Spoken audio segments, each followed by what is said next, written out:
All right. Good afternoon, everyone. My name is Gina Veramo. I'm the outreach manager for Nova, and I am thrilled to be your host for the next bit of time as we take a deep dive into the gravy boat that is Thanksgiving dinner. With COVID-19 keeping friends and families apart this year, Thanksgiving celebrations will probably look a little different than in past years. And some of you may be stepping into the kitchen to make your unique version of a holiday dinner for the first time. Others might be trying to recreate grandma's classic recipes that normally serve 12 to 15 for only 4 or 5 people. And there are only 2 days until Thanksgiving. And is the thought of that stepping into the kitchen making you a little bit anxious?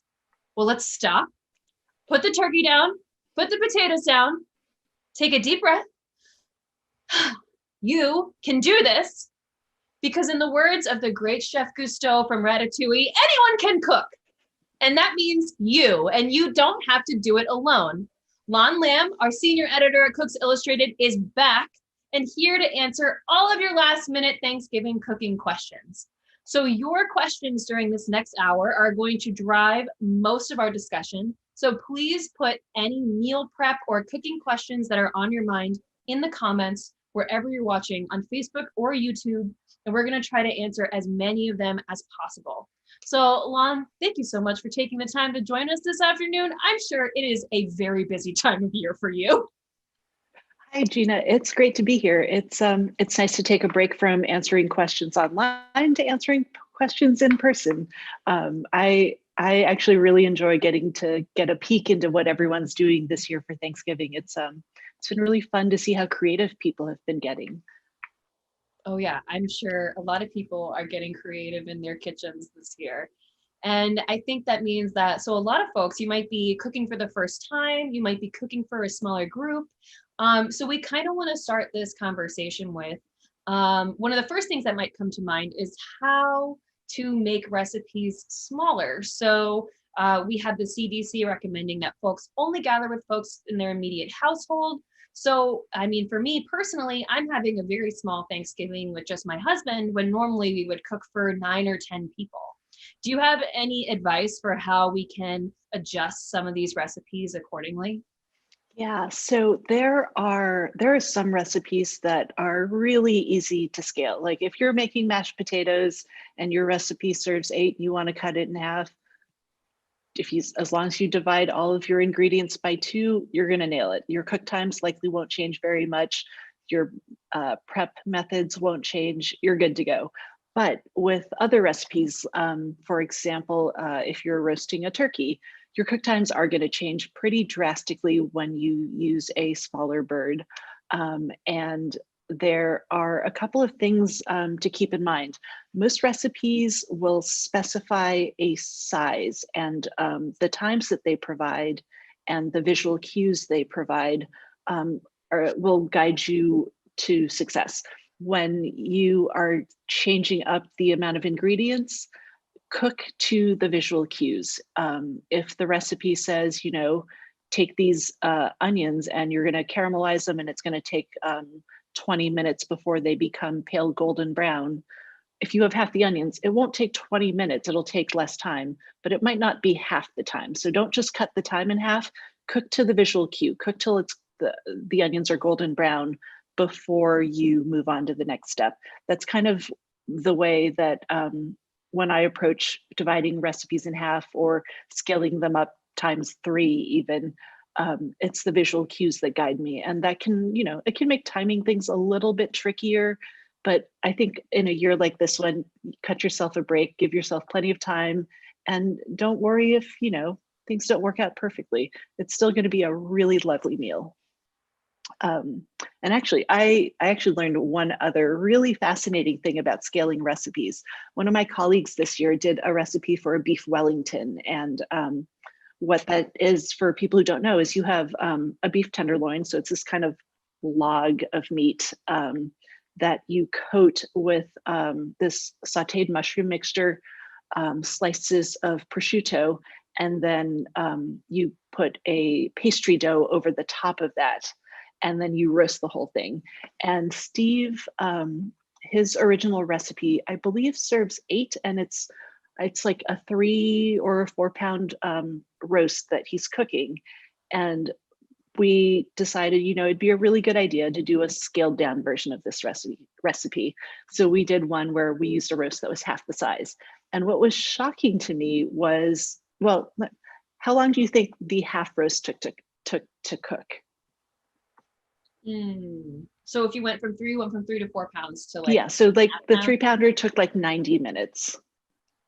I mean, I would be inclined to say 45, but I feel like that's incorrect. So here's the thing. It was such an interesting bit of science. It took like 80 minutes. It took almost the exact same time. Really? Yeah. And it turns out that the rule that determines how long that sort of roast takes to cook applies to all sorts of roasts. It's not just Steve's recipe. I have kind of a very hokey visual aid for you here.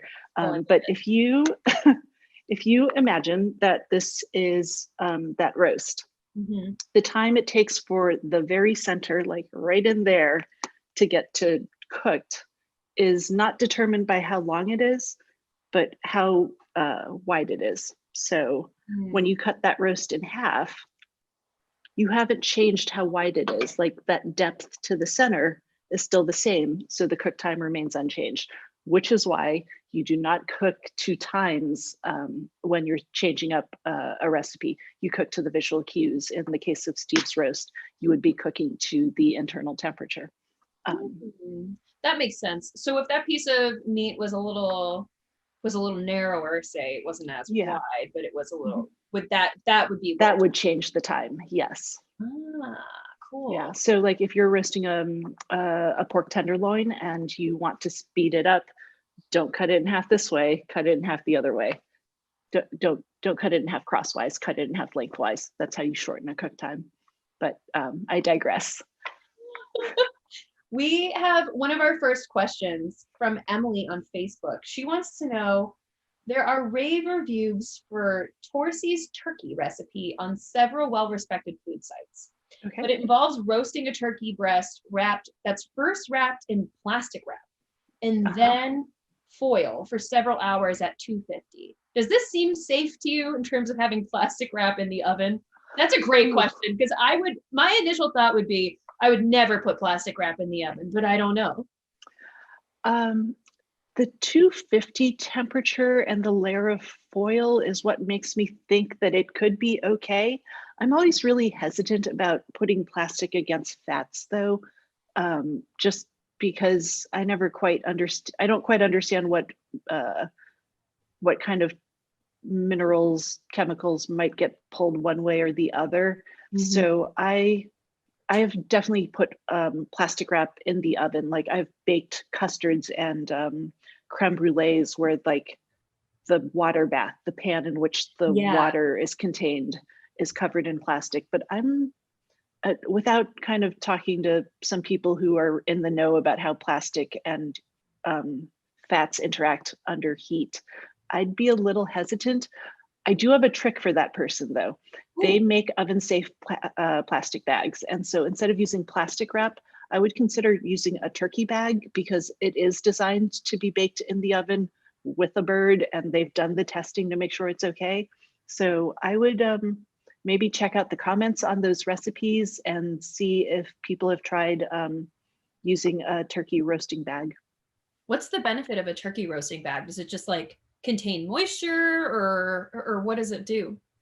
I haven't tested this, but I believe the idea is it speeds up cooking because it contains moisture, and the extra steam inside that bag helps to heat the turkey more efficiently than the dry air of the oven. Oh, so it almost like is kind of like a convection cook? It's actually kind of the opposite of convection. What happens when you have a convection oven is that fan is blowing moisture away from the surface of the bird. And so you end up with kind of better browning for having that dry surface. In these bags, you are creating a steamy environment. And so I think it might my suspicion is it might impede browning a little bit.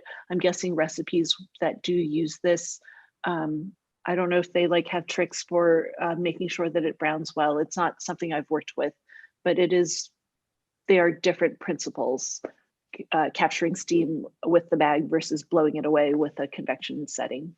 Mm. Speaking of, turkey, I think a lot of folks, when they think of Thanksgiving, they think of that, Norman Rockwell, big Yep. brown turkey put on the table. Do you have any tips or advice for how to get that like nice, crispy, like beautiful brown skin? Yeah, a couple of tips.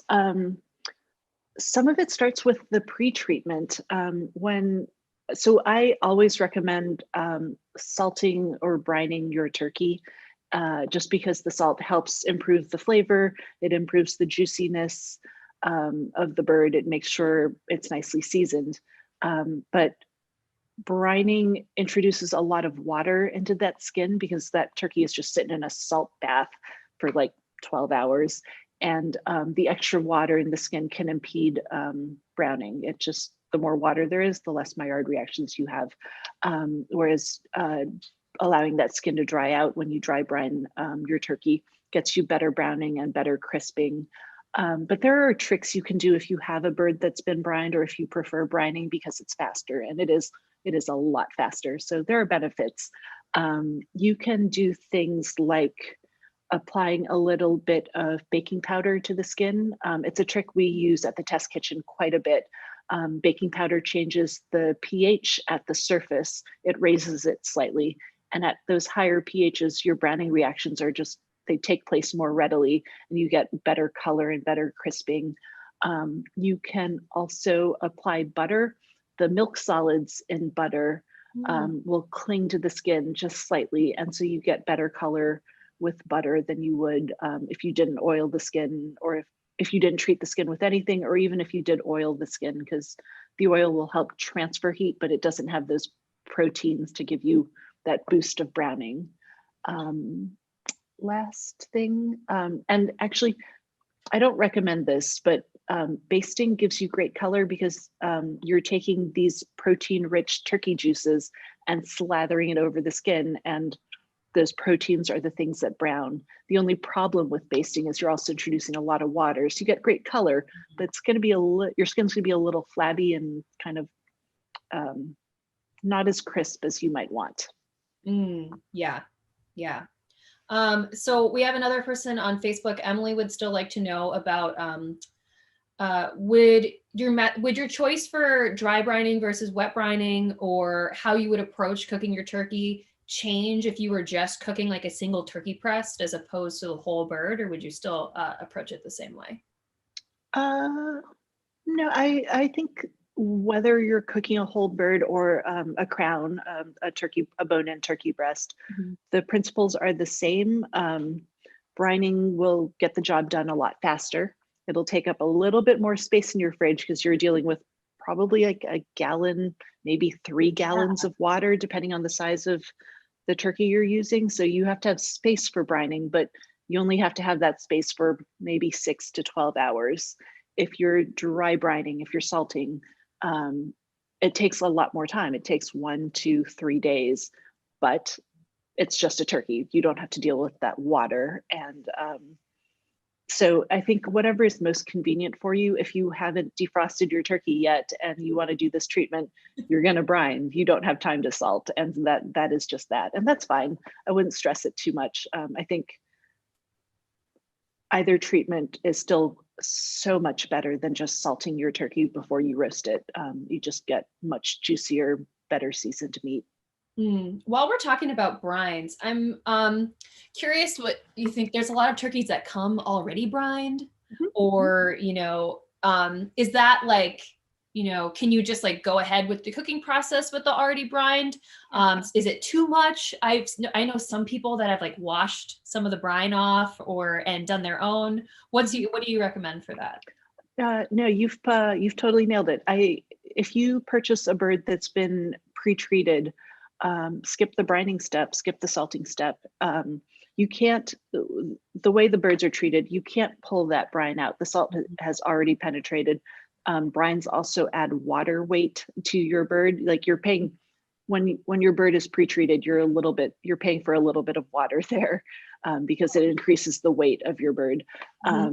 And so, there's not much you can do to pull anything out. You work with what you got, and it can be a time saver. Like if you don't want to take the time to loosen the skin from the turkey so that you can salt it underneath the skin. If you don't want to deal with having a bucket of brine in your fridge overnight, a brine bird might be much more convenient for you. While we're talking brines, I'd love to touch base on salt. So thinking about kosher salt versus table salt. A lot of times recipes will, make the distinction, but if you can tell us, what is the distinction and which should I use for my brine versus which should I, throw in my stuffing or just use for seasoning? Yeah, so kosher salt is salt that was used for koshering. It's a treatment for pulling blood out and for that is important to Jewish cultures. And the crystals are larger, and in the test kitchen, we use diamond crystal kosher salt pretty much exclusively for seasoning meat. And that's because those large crystals, they allow you to season more evenly and more effectively. That being said, kosher salt doesn't dissolve quite as quickly as table salt. And so when we make brines, we tend to use table salt just because it dissolves faster. You can use either for salting and brining, but given the choice, I prefer kosher salt for salting for any situation where I'm sprinkling salt over something because it offers more control. Those larger crystals are just easier to manage than tiny table salt crystals that just kind of slip from your fingers as soon as you pick them up. Right. The other really important thing to keep in mind is salt comes in different sizes and shapes, and so it packs differently. And 1 teaspoon of table salt, does not equal 1 teaspoon of kosher salt. And what's even more frustrating is different brands of salt also are different sizes. And so at least with any recipe you see from America's Test Kitchen, we'll be very specific if the type of salt you need is the type of salt you use is critical to success. The general rule for us is 1 teaspoon of table salt equals 1.5 teaspoons of Morton's kosher salt equals 2 teaspoons of diamond crystal kosher salt. And you'll see this in our head notes, like in all of our recipes, there's going to be a section that says, before you begin, where like if the type of salt matters, we'll tell you, make sure you're using this brand. If you're not using this brand and you're using that brand, here's how much you use. That's great. I always wondered the difference between, because we always have diamond crystal on hand, and I was like, how can Morton salt be that much different? But you answered my question. Yeah, it's frustrating when I find it frustrating when recipes don't specify, because being off by 50% when it comes to the amount of salt in a recipe can really set you on the wrong path. That makes a huge difference. Yeah, that makes a really big difference. We have another question from Emily from Facebook. We have all the Emilys are just yes, coming in today. Has a question about duck breast. Okay. So for a duck breast, would you score the fat before or after an overnight dry brine? I like scoring before. Salt doesn't penetrate through fat as well as it does meat. I think there's just less water in fat, and salt needs water to move. And so if you don't score the skin and the fat and just sprinkle salt on top, it tends to just sit on top. Scoring helps it get through more quickly. Yeah, let's make a quick pivot to dessert. Okay. Oh yeah, let's do it. Everyone's favorite pie. Another Emily from Facebook wants to know. All the Emilys just crushing Thanksgiving this year. She has a pie question for you, which is, does the addition of alcohol make pie crust flakier? Equal parts water and alcohol? Any kind of alcohol? And I agree. I have seen pie recipes where sometimes they call for ice water, sometimes they call for vodka. Mhm. Is what should we do about that? Oh, this is a great question. For years, America's Test Kitchen's foolproof pie dough contains vodka. And the reasoning was in order for gluten to form, it needs water. And so when you substitute vodka, you're getting rid of some of the water and you don't have to be as careful about working the pie dough Mm. um, gently to prevent it from eating tough. And so you can get a flakier pie dough. One of my colleagues spent a year testing pie doughs because she realized that you do need some gluten formation and it's the vodka is not as critical. And she did a ton of testing around this to land on kind of an all-purpose all butter pie dough. Or Mm. I'm sorry, it's not all butter, it's an all-purpose pie dough that is super flaky, does not contain vodka. Our vodka pie dough was we would always get questions from people who are like, I don't consume alcohol, what can I do? And it was one of the driving forces that kind of pushed Andrea to develop her recipe.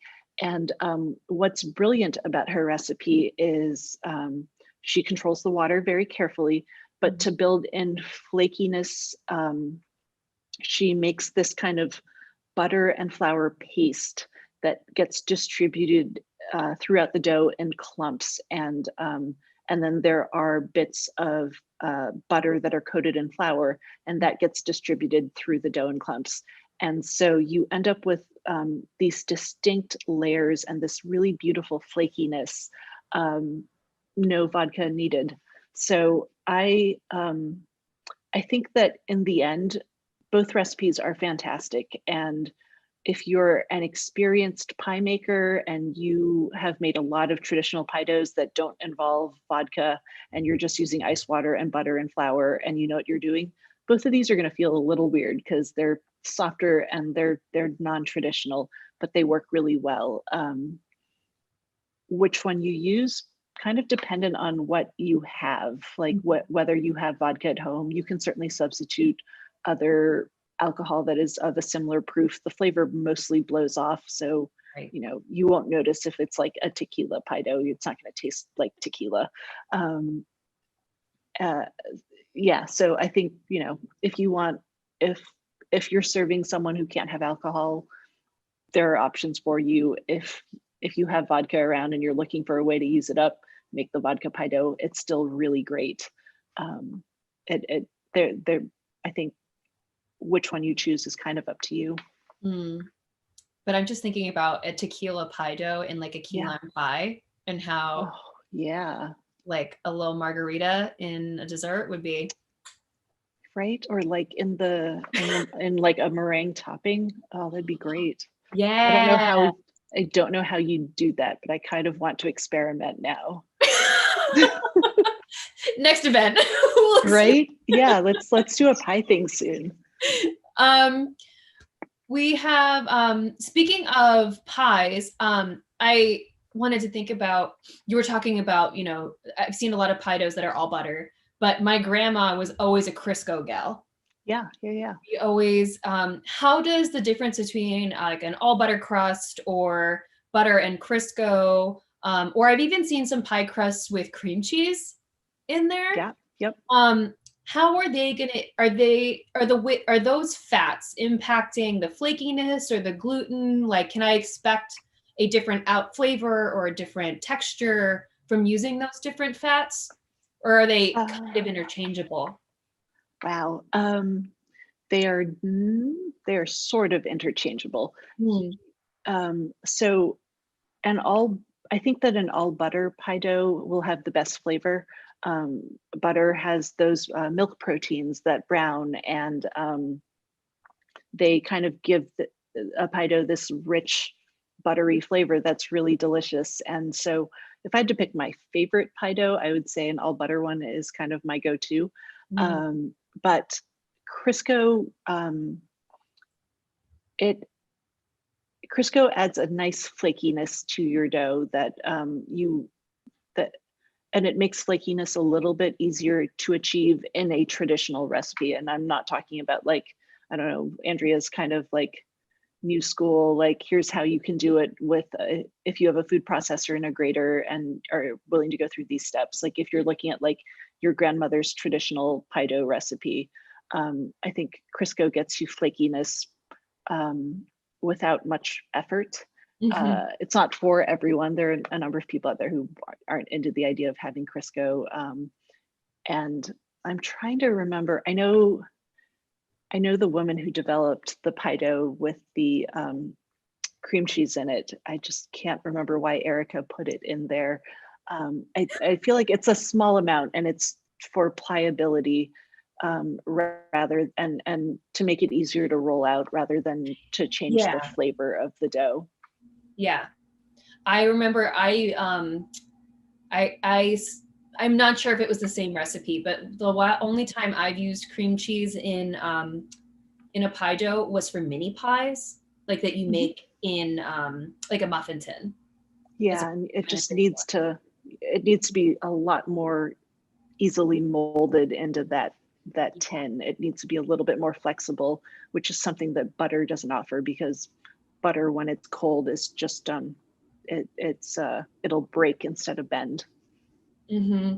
Exactly. We've got a couple more questions, and not from an Emily this time. We have a question from Chris. Emily. All right. Come on, Emily, it's just slacking. Let's go. Yeah, let's go. Okay, so Chris wants to know, this year I'm thinking of doing something temptingly convenient, but that also violates all of my deeply held beliefs. Making some of the sides the day before and reheating them before serving. What do you think? Go for it. Go for it. Mashed potatoes. Mashed potatoes freeze shockingly well. Make your mashed potatoes in advance. Pop them in the freezer. If you have leftover mashed potatoes, pop them in the freezer. I think that there are certain sides that you should absolutely make in advance. Anything that, when it comes to vegetables that are kind of creamy or pureed, so whether it's a sweet potato, mashed sweet potatoes, or I don't know, if you serve any like pureed soups at Thanksgiving, those, make them a week in advance and freeze them and then reheat them. They do great. There are other sides that I would not make ahead, and well, there are other sides where I would start ahead, but I'm not sure I'd finish all the way.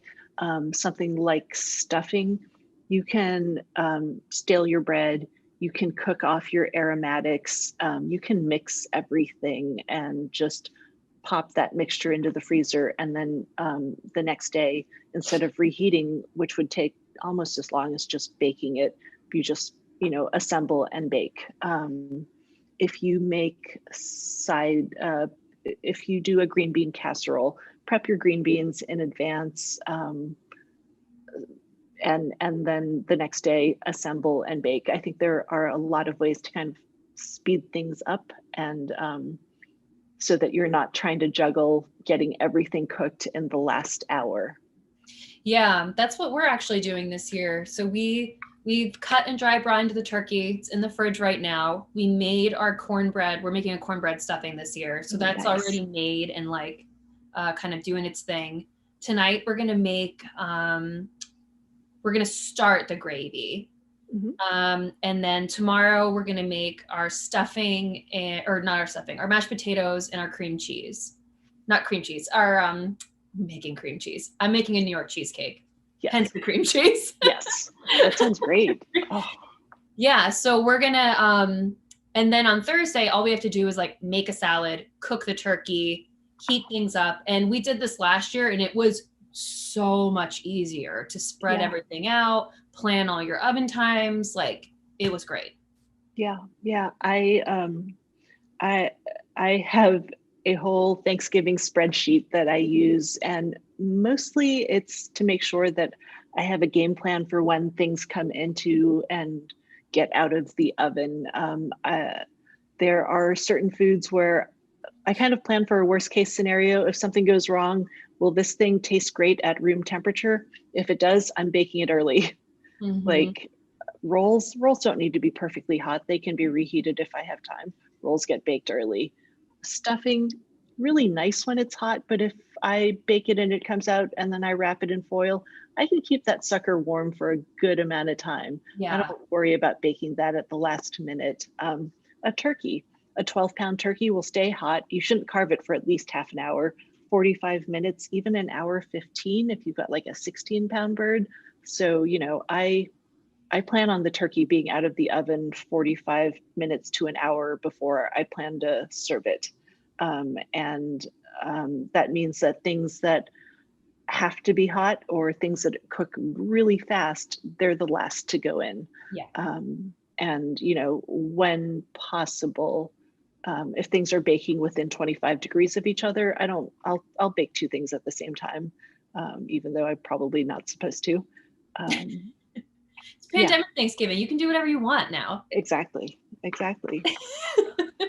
um, Speaking of, keeping things warm, can I just reheat stuff? We have a question from Turkey Benjamin from YouTube. I like the name, very on point. How long is it safe to eat refrigerated turkey leftovers? Gosh, this is a little bit dependent on how long it took you to refrigerate the turkey. Mm. If it has been sitting out on the table after dinner for like 5 hours, I'd probably give it a day or two. But if you're good about getting it packed up and into the fridge shortly after, um, and it hasn't been sitting out for like hours and hours, then I think you could get maybe 3, maybe 4 days. I'm not sure about 4. 4 might be stretching it, but 2 to 3, yeah, for sure. That's pretty, say, and how about like other leftovers? About the same, 3 to 4? Yeah, it's a little bit dependent on, and we're talking food safety here, and not like, will it taste good? Because there are some things that just aren't going to taste good. Like they'll be perfectly safe, but your salad might be a soggy mess after day 2, and I don't Yeah. really want to eat that. Um, my rule of thumb for food safety is, um, the longer it's been sitting out at room temperature, the less time I can store it in the fridge. Mhm. The more moisture it has, the less time I can store it in the fridge. And uh, yeah, and like if it's super salty, sometimes you can get a little bit of extra time out Mhm. of it. High salt and low moisture foods tend to keep the best. Nice. That's a good motto to, or a good thing to think about. Yeah. We have a question from Jennifer from Facebook who wants to know, my brother always pushes for deep frying the turkey, but it makes me really nervous. Yeah. Are there any thoughts on the difference in taste? And are there any recommendations for how to do it safely? Um, don't be nervous. Deep fried turkeys are delicious. I was terrified the one year I tried it. We purchased this whole system that we set up outside. I know that there are deep fryers that are countertop fryers for turkeys. I've never used one. I've only used a propane tank system that was outside. It came with a whole pulley that allowed you to gently lower the bird into the oil. And there are a couple of tricks you can do to make sure it's as safe as possible. When you go to prep the turkey, make sure that it is fully defrosted. There is nothing worse than figuring out, when you lift the bird out, that like the very center, the meat at the very center of the breast isn't cooked because it was frozen and now it's just mostly defrosted. And one way to make sure it's fully defrosted is to just shove a thermometer in there. If the temperature at the thickest part of the breast is right around 35, 40 degrees, that's fridge temp. It is definitely defrosted. So that's number one, make sure you're defrosted. 2, dry it as much as you can. The thing that is scary about deep frying a turkey is that kind of bubbling action when you lower the bird into the oil. And that bubbling happens because water on the surface of the turkey is turning to steam and just expanding and escaping. So if you get rid of as much water as you can, that minimizes boiling. and you want to lower the turkey slowly. You don't want to drop the whole thing in. If you go slowly, the water has small amounts of water evaporate and you end up with like kind of gentle bubbling instead of like this volcano of oil. But you know, beyond that, it's actually a really, really fast, really tasty way to cook a turkey. I really recommend trying it. Awesome. We have a question from Ruha from Facebook. I'm sorry if I'm pronouncing your name wrong. What's the best way to prepare grouse? To prepare what? Grouse? Grouse. Gosh, I have not worked with game birds since my restaurant days. What would I do? Let's see. I seem to recall that air drying them to kind of get crisp skin was really important, salting them in advance. And then I would roast, I would probably roast it and keep the seasoning pretty simple. They're gonna, yeah, sorry, I don't think that's a great answer. I mean, I tend to kind of keep things pretty simple when roasting game hen, just because they're so flavorful. I don't feel like they need a ton of, you know, herbs or spices to kind of zhuzh up the flavor. I think you'd want to taste the bird. Yeah, absolutely. Something I was thinking about when you were talking about temperatures. What do you recommend for folks maybe cooking a turkey for the first time that don't have like a thermopen or a thermometer? How can you have a successful turkey without an internal thermometer? Can you? Oh, this is a tricky question. How would I test for doneness? Let's see. I would start with a really good recipe and try not to deviate from it so that you could at least have the times to go by. Like you wouldn't have to be making guesses. And then to check for doneness, you're going to need a small paring knife because you're going to have to poke into the meat to make sure it's cooked. One thing that a lot of people say is you have to cook poultry until their juices run clear. That is not true. And so you can actually really, really overcook your turkey and still get pink juices when you poke at it. Instead, what you want to look for is you want to get to the thickest part of the breast, and you want if you're a new cook, it's like you just want to cook it till it's done, which is not useful to new cooks. So the meat at the surface, like at the top half inch of meat, that's cooked. If the meat at the very center has that same texture and consistency, then you're probably good to go. I think, yeah, that's how I would do it, because like if you're because the turkey rests, there's going to be carryover cooking, Right. and honestly, the chances that you overcook the meat are probably higher than undercooking the meat. So you know, you just have to get in there and make sure that the texture and the appearance and the color of the meat is the same all the way through, from the outside to the thickest part. Awesome. And a lot of turkeys will come with the little popper in the breast, and it's supposed to say, "Oh, well, when that pops, your turkey's done." Lies. What? Why would they lie? Lies.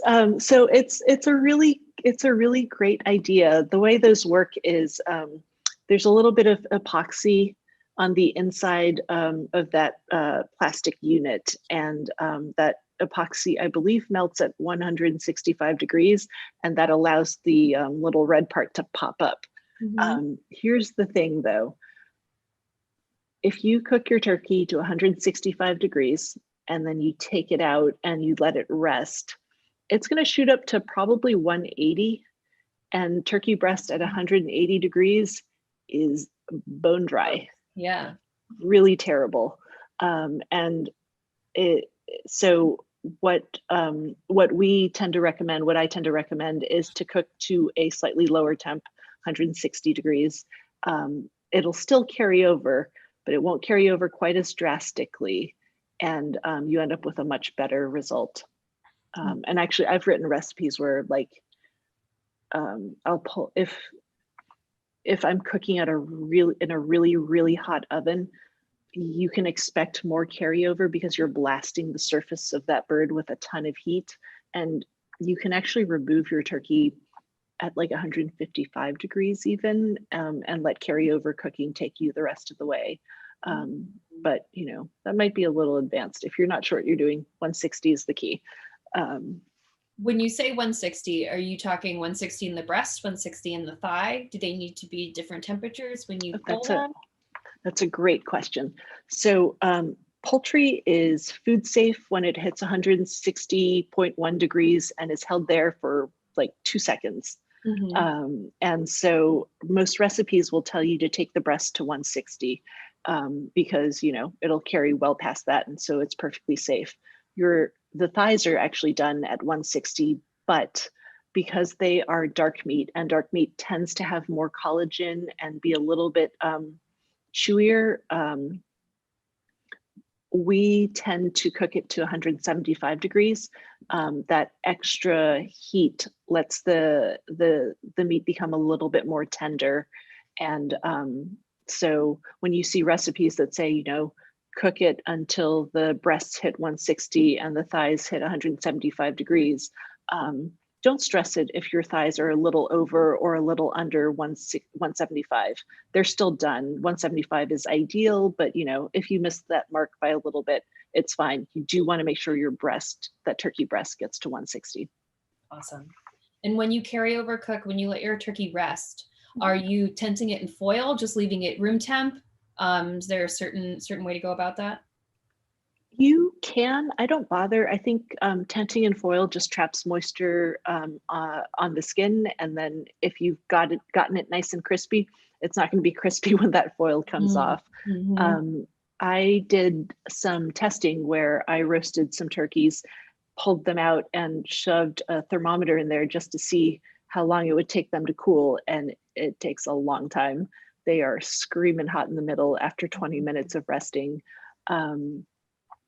And so, you know, even uncovered, you've still got at least half an hour of cooling before they're even easy to carve and handle. Like my hands, I have burned a lot of the nerve endings out of my fingertips. I can handle quite a bit of heat, and it's uncomfortable to carve a turkey after just a 20-minute rest. It is piping hot. Yeah. We have one last question from Emily from Facebook. Yes. And she would like to know, what's your favorite Thanksgiving dish and why? And if you're doing anything differently this year. Gosh, my favorite Thanksgiving dish, it varies. I am all about the sides. I don't know that I can pick just one. There are these biscuits that Andrew Janjigian developed, and they are buttery and flaky and crispy on the outside and fluffy on the inside, and I adore them. What else? I worked on a turkey thigh confit recipe this year, and I'm a little bit obsessed with that. I do. There's something about kind of that dense, cured texture, like where the meat is silky and it's succulent, and it's got great flavor. So this year I'm loving the confit. But so my traditional Thanksgiving is actually a Friendsgiving, and we get together and do taco Thanksgiving. It is super casual. It's like ground meat and like supermarket taco kits and maybe some beer. But I haven't totally made up my mind about this yet. I think I might head over and maybe hang out with people outside for an hour or so, have a drink. But I might skip the indoor portion this year. Yeah, we'll see. I'm going to make the call at the last minute on that one. Yeah, in true 2020 fashion. Yeah.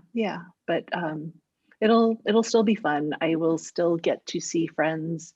I'll get to see my family over Zoom, and you know, it'll be a Thanksgiving to remember.